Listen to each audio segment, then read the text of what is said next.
যিখিনি মানুহে মোৰ ভিডিঅ'টো চাই আছে সেইখিনি মানুহক মই এটা প্ৰশ্ন সুধিছোঁ, আপোনালোকে এনেকুৱা ধৰণৰ বিয়া দেখিছে নেকি? মই কিন্তু এনেকুৱা ধৰণৰ বিয়া লাইফত আজিলৈকে দেখা নাই। বহুতে ভাইৰেল এই বিয়াখনক লৈ কিনে, আৰু এই বিয়াখনৰ কথাই মই আজি আপোনালোকক ক'ম। আৰু যিখিনি মানুহে মোৰ ভিডিঅ'টো চাই আছে আপোনালোকে স্কিপ নকৰিব, ভিডিঅ'টো চাই থাকক শেষলৈকে।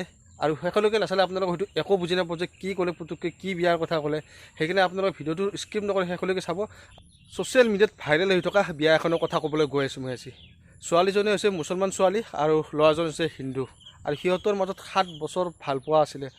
পিছত সেই ভালপোৱা গৈ কিনে সিহঁতৰ বিবাহত পৰিণত হ'ল, আৰু সিহঁতৰ আশা সপোন পূৰণ হ'ল বহুত।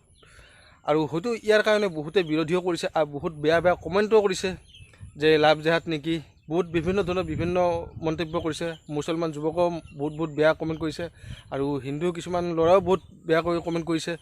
সেই কমেণ্টবিলাক আপোনালোকে হয়তো নিশ্চয় গম পাইছে, আৰু সেই ভিডিঅ'বিলাক আপোনালোকে চাইছেও, আৰু বহুতেই চোৱা নাই।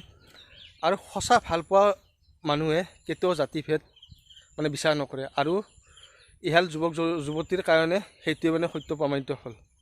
হয়তো বহুতে এইটো কথা স্বীকাৰ নকৰে যে মুছলমান ছোৱালী হিন্দু যুৱকে বিয়া পাতিব নোৱাৰে। সেইটো হয় বুলি বহুতে কয়, আৰু বহুতে নহয় বুলিও কয়। কাৰণ সিহঁতৰ যদি মন মেলিছে, সিহঁতে যদি সুখী থাকিব পাৰে, আমাৰ তাত ক'বলগীয়া একো নাই, আৰু মোৰো একো ক'বলগীয়া নাই, আৰু গোটেই অসমবাসীৰো ক'বলগীয়া নাই। তাৰে মাজতে কিছুমানে হয়তো বহুত লেতেৰা বেয়া কমেণ্ট কৰিছে, কিন্তু তেনেকুৱা কৰিব নালাগে।